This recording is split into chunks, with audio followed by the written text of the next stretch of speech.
বিসমিল্লাহির রহমানির রহিম। আসসালামু আলাইকুম। আজকের আয়োজন লেবু দিয়ে মুরগির মাংস। এখানে আমি 500 গ্রাম মুরগির মাংস নিয়েছি। মাংসগুলোকে কেটে ধুয়ে পানি ঝরিয়ে নিয়েছি। মাংসগুলোকে ম্যারিনেট করব 30 মিনিটের জন্য।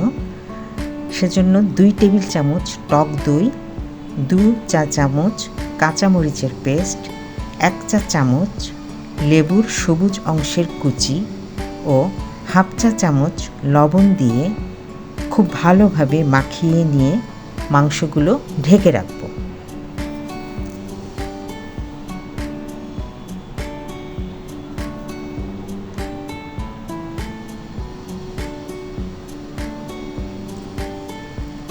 চুলায় একটা হাঁড়ি গরম করে নেব।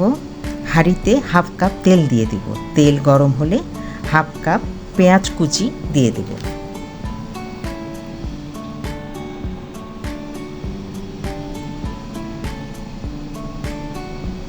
পেঁয়াজগুলোকে লাল করে ভেজে নিব।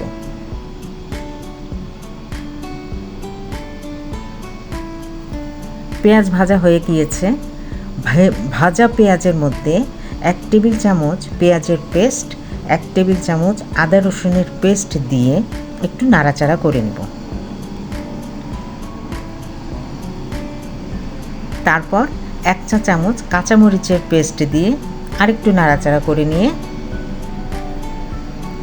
1 চা চামচ মরিচের গুঁড়া, 1 চা চামচ জিরার গুঁড়া দিয়ে সব মশলাগুলো ভালোভাবে মিশিয়ে ম্যারিনেট করা মাংসগুলো দিয়ে দেব।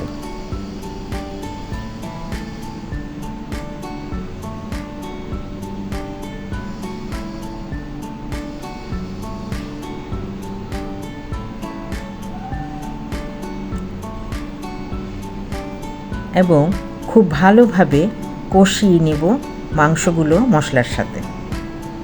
কষানো হয়ে গেলে ঢাকনা দিয়ে দিব 10 মিনিটের জন্য।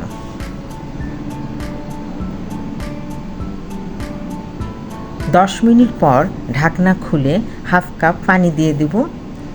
আর দিব 1 চা চামচ লবণ, 2 টেবিল চামচ লেবুর রস, 1 চা চামচ দারচিনি ও এলাচ গুঁড়া দিয়ে আবার ঢাকনা দিয়ে দেব 15 মিনিটের জন্য।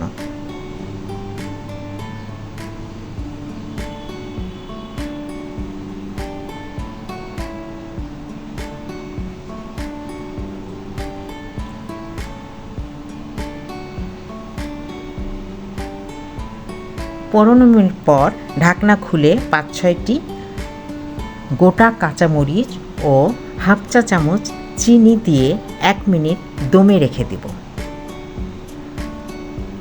তারপর চুলা থেকে নামিয়ে পরিবেশন করব। ভিডিওটি ভালো লাগলে দয়া করে সাবস্ক্রাইব করবেন, ফলো দিবেন, লাইক, কমেন্ট, শেয়ার দিয়ে সঙ্গে থাকবেন। ধন্যবাদ সকলকে।